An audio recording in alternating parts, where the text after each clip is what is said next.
Microids, un nom qui inspire la peur dans le monde du jeu vidéo, et la honte chez les joueurs français. Bon, j'en fais un peu trop. Mais le petit éditeur français se traîne vraiment une sale réputation.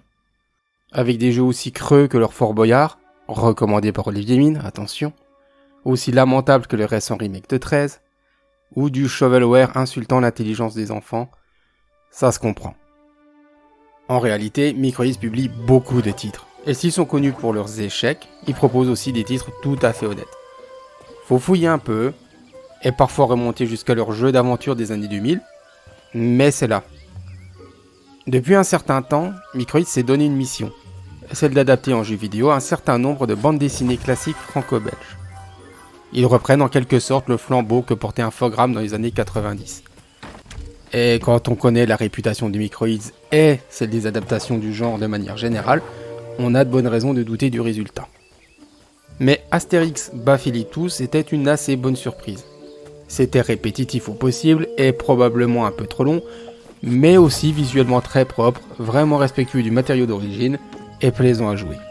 Rien de transcendant, mais franchement correct. Les Schtroumpfs Mission Malfeuille, disponible sur PC, PS4, Xbox et Switch, est développé par Osome Studio, un développeur lyonnais.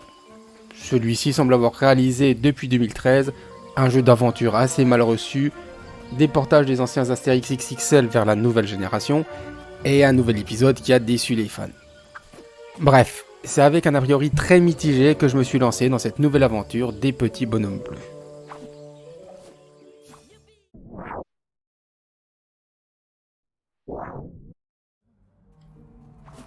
La première impression est franchement bonne, avec des jolis graphismes, très mignons.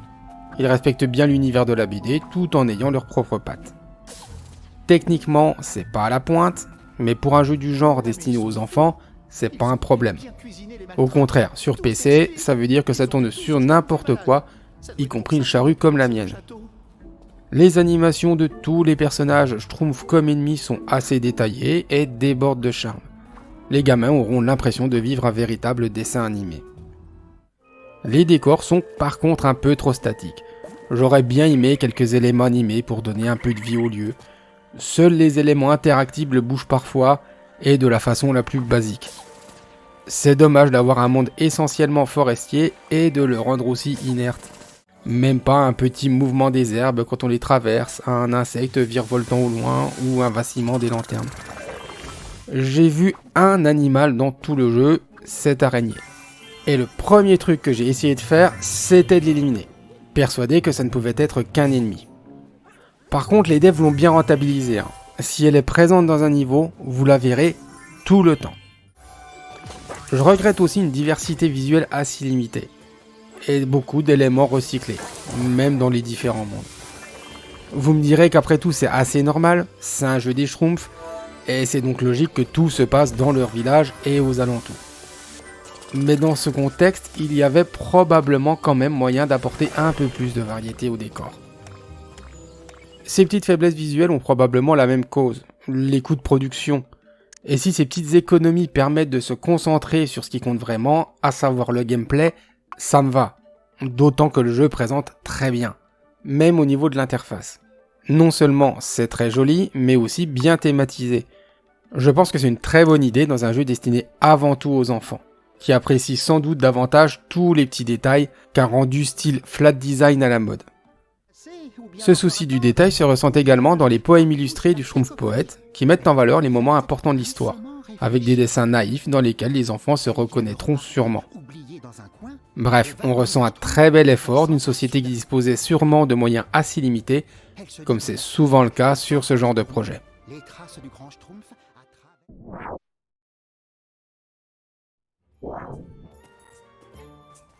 Les musiques sont bien jolies, souvent très douces, et dans le ton des promenades sylvestres un peu mouvementées du jeu.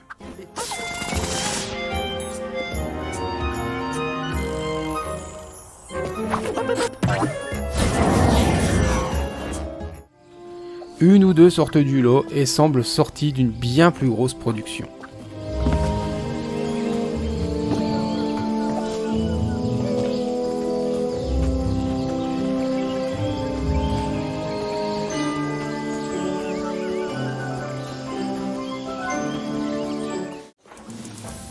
J'ai eu 2 petits soucis musicaux quand même.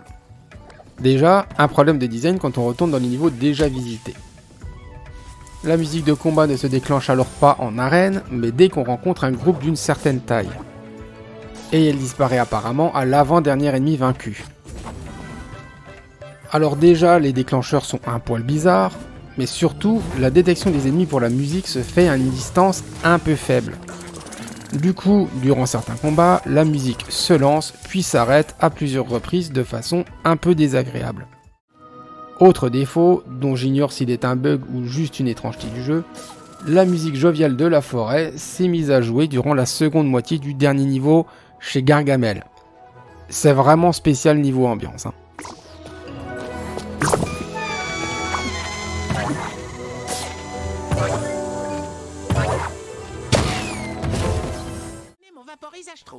Les doublages sont du même ton que les visuels, ils ont été faits dans l'esprit d'un dessin animé.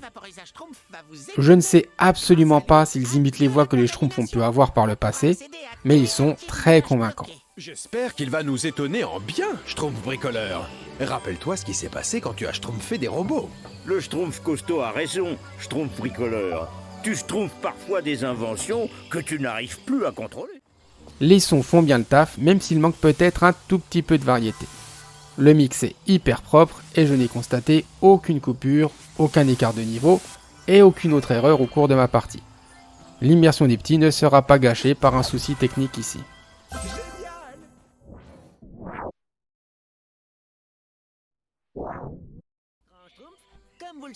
Mission Malfeuille ne prend pas la tête du jeune joueur avec un scénar alambiqué. L'histoire pourrait presque être celle d'une bande dessinée, et c'est très bien, c'est ce qu'on veut. Les alentours du village des Schtroumpfs ont été envahis par de vilaines plantes corrompues, et Gargamel utilise ces dernières pour capturer les Schtroumpfs. Ces derniers vont devoir se relayer pour purifier la forêt grâce aux inventions du Schtroumpf bricoleur, libérer leurs amis et résoudre le mystère de la Malfeuille. Ils devront au passage chercher 3 MacGuffin servant d'excuse aux différents mondes parcourus durant l'aventure. Tout ça sera illustré, comme je l'ai dit auparavant, par les rimes approximatives du Schtroumpf poète, histoire de relever l'ambiance. Et pour lier le tout, le jeu vous fera jouer tour à tour 4 Schtroumpfs différents et mettra bien en avant le fait que tout ça est un effort collectif, un bon message à faire passer aux gamins. Ça marche d'autant mieux que les différents personnages sont bien écrits, collant assez bien à ceux de la BD. Les Schtroumpfs Mission Malfeuille proposent une histoire simple, facile à digérer pour les enfants, et présentée de bien belle manière.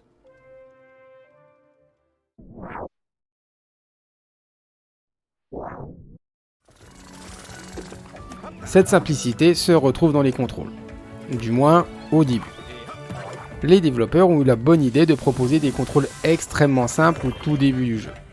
On marche, on saute, on oriente la caméra, et c'est à peu près tout. Les autres actions seront révélées de manière très progressive, laissant tout le temps aux jeunes joueurs de se familiariser avec chaque nouvelle mécanique en douceur. De plus, les actions les plus intenses seront débloquées tardivement. Ça semblera sûrement un poil lent aux experts de la plateforme, surtout que les déplacements rapides arrivent plus tard qu'on pourrait s'y attendre, mais le public ciblé, c'est les enfants, et je pense que la progression est très bien calibrée pour eux.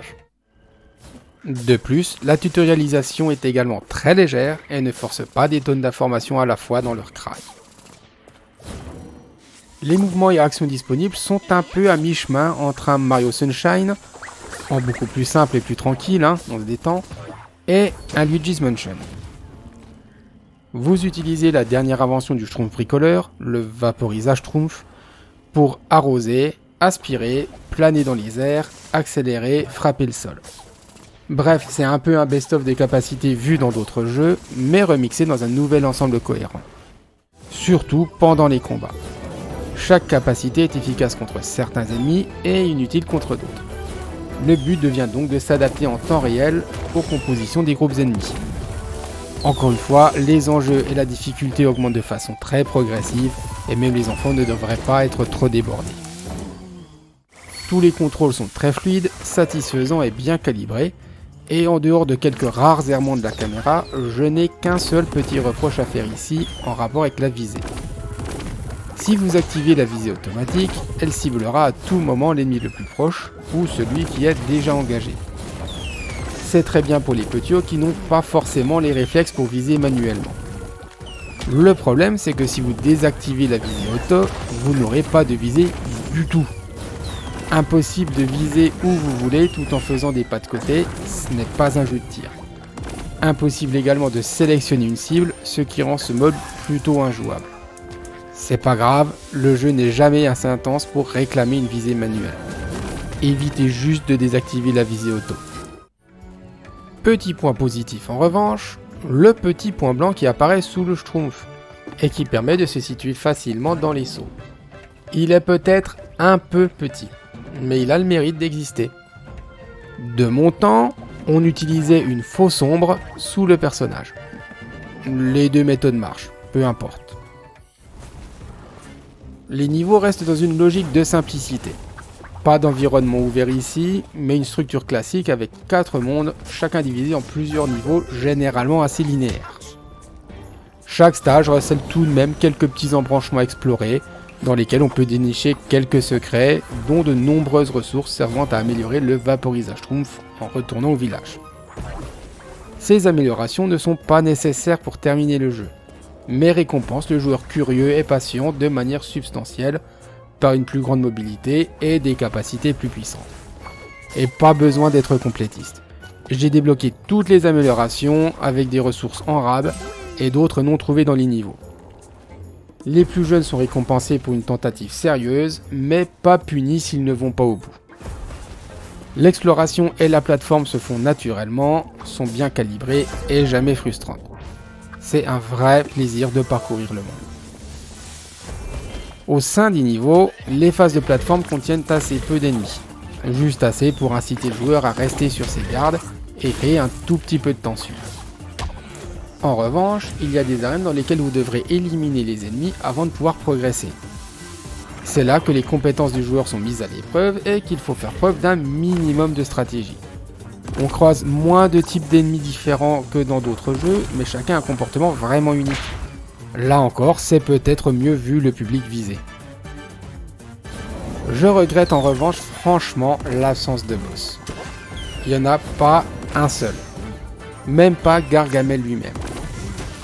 Alors oui, créer un boss convaincant, c'est beaucoup de temps et d'argent, et un boss raté peut gâcher l'expérience de jeu. Mais là, ça crée des fins vraiment bizarres aux différents mondes. On a clairement l'impression qu'il manque quelque chose pour clôturer l'acte en beauté. J'ai un autre problème, très ponctuel, avec le dernier monde. Sur ces 3 niveaux, 2 sont focalisés sur des phases d'infiltration durant lesquelles il faut éviter de se faire repérer par Gargamel. Déjà, le jeu est en 3D. Or, ces phases ont une vue de côté, comme dans un jeu en 2D, mais donnent quand même la possibilité de se déplacer en profondeur. Et là, ça marche pas très bien. Le moteur du jeu n'est clairement pas fait pour ça, et ça crée de vraies difficultés pour évaluer les déplacements et les sauts. C'est d'autant plus problématique ici avec l'urgence de la situation. Il est aussi parfois difficile de savoir ce qui constitue une vraie planque permettant d'éviter la lanterne de Gargamel, ou même de savoir ce qui fait vraiment partie du niveau, ou ce qui n'est qu'une simple décoration. Pour finir, certains secrets sont vraiment très difficiles dans ces phases. Soit ils demandent des timings totalement barges, soit je n'ai pas compris comment les faire, à cause des autres problèmes cités plus haut. Il y en a 2 pour lesquels j'ai simplement abandonné. Et oui, je sais qu'en disant ça, j'admets avoir été battu par des enfants de 8 ans au jeu des Schtroumpfs. Je m'en remettrai.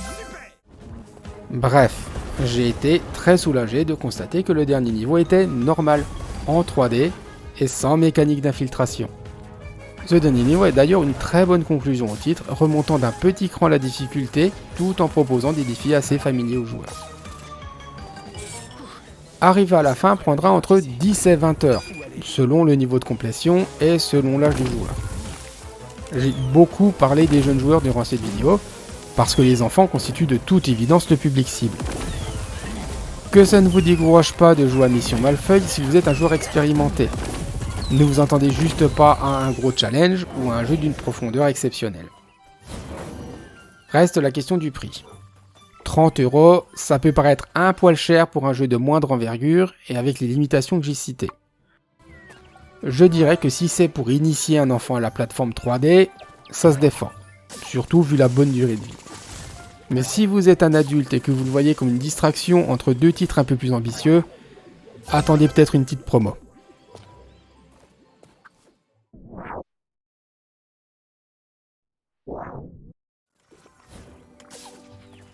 Si Mission Malfeuille est un signe de l'avenir, alors les adaptations de bandes dessinées et de mangas ont peut-être un avenir chez Microids. Espérons que l'éditeur continuera de s'associer à des développeurs talentueux et de travailler dans un esprit respectueux des œuvres originales.